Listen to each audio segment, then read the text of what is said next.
these purchase orders are all purchase orders that we have received. Now, on the facing page, there are 4 stock cards. These 4 stock cards represent purchases of appliances or televisions that we've received that we're going to keep track of from the moment we received them to the moment we sold them. Okay? And so what we've got to do is we've got to assign them a number. Now, we could use the serial number from them, but serial numbers get so unwieldy with being long digits and characters and so forth that we prefer to just assign our own unique number. And we'll just start, I think here we started with stock number 1000 and went to 1001, 1002, 1003. Each time we got something in, we assigned it a number and we stuck that number someplace to that item in the event that we needed to find it again. Let me give you an example, because you might think, well, refrigerator, I mean, come on. Of course you'll be able to find refrigerators, right? Of course you'll be able to find televisions. If you got a lot of them, you might not notice that they're gone, or you might lose track of them. I'll give you an example of what happened here a few years ago. We were buying a copy machine. We had 3 copy machines in my office just trying to test the different ones to see which one was quieter, did the best job, and so forth. They were provided by the salespeople.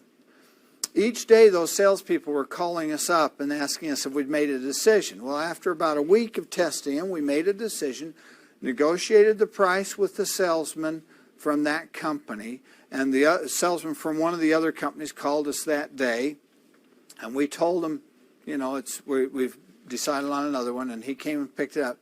The third one, we didn't hear from. We unplugged it and just sat it there and left it, and, well, didn't call. After about a month here in our offices of sharing that machine, sharing space with that machine, we finally called the copy company and said, hey, we've got you. First of all, we asked, is Tim there? They said, Tim no longer works for us. Just coincidentally, about the same time that we had made the decision, Tim had left the company. And he never, I guess, told anybody we had that machine.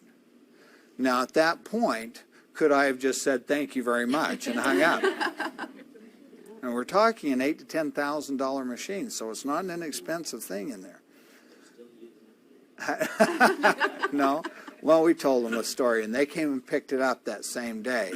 But someone could have abused that, couldn't they? Okay? And so, now hopefully over time they would have figured out. I don't know. I assume that they had a stock number on it. But if they didn't, you can lose control of these things. So, anyway, that's why we assign a stock number for our more expensive merchandise, and we're actually going to track it from the beginning to the end. Now, the date received is going to be the date that we're going to put at the top of our journal. So let's go ahead and enter the date received in up there. Yes, questions? What's the difference between the inventory stock and the purchase order? I mean, where is this merchandise coming from that's not coming through on a purchase order? Okay, the question's very good. What's the difference between a purchase order and a stock card? Could there have been a purchase order behind this? Yeah, there could have. The reason why you're looking at stock cards is because there's information on the stock cards that the purchase order wouldn't have known, like the serial number and stock number. But when we ordered that, I think the first one's a refrigerator, when we ordered that refrigerator from the company, we might have written a purchase order at that time for it. And just written one almond-colored refrigerator, this model, this amount. But it wouldn't have been recorded if we hadn't received it. That's right. It would not have been recorded because we didn't receive it. Once we received it, first thing we did is create a stock card for it. And it has a serial number and other things. So we're going to record off the stock card as opposed to the purchase order. Let's go ahead and enter in this first purchase order. The date, August 12th. Then we're going to go across. Now, we're not going to put a due date in here because if you'll notice, we floored this. What does it mean to floor it? The bank's paid for it. Okay? The bank paid it. When do we owe the bank back? When we sell it. Do we know when that's going to be?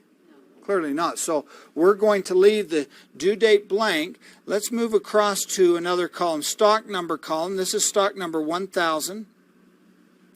And then we've got the serial number listed on the stock card.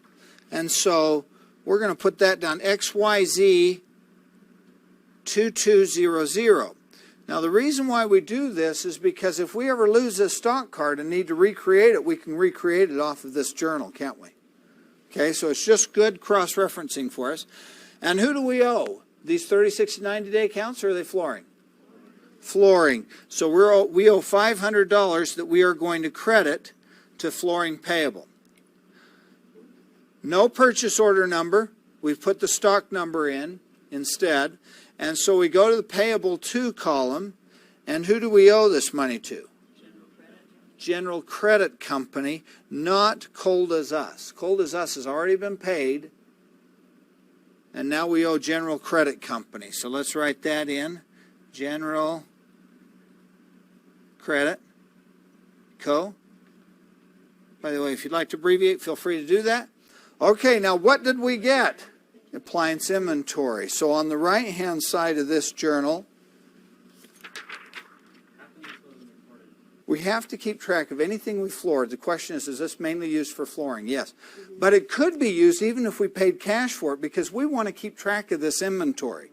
Now, if we went down to down to our supplier and just wrote a check for this refrigerator, just wrote a check for $500, picked up the refrigerator and brought it back, did not floor it, which journal would we be entering this transaction into? Would we be putting it in the purchase journal?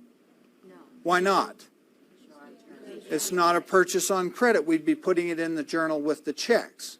So this is only for purchases on credit, and when we buy refrigerators on credit, it's because we floored it. Okay, go ahead and record the remaining 3 stock cards and then stop. Now, recognize that stock card number 1001 is also for an appliance. Stock number 1002 is a television, and so is 1003. So those are going to go to a different inventory account. Record those 3 in there.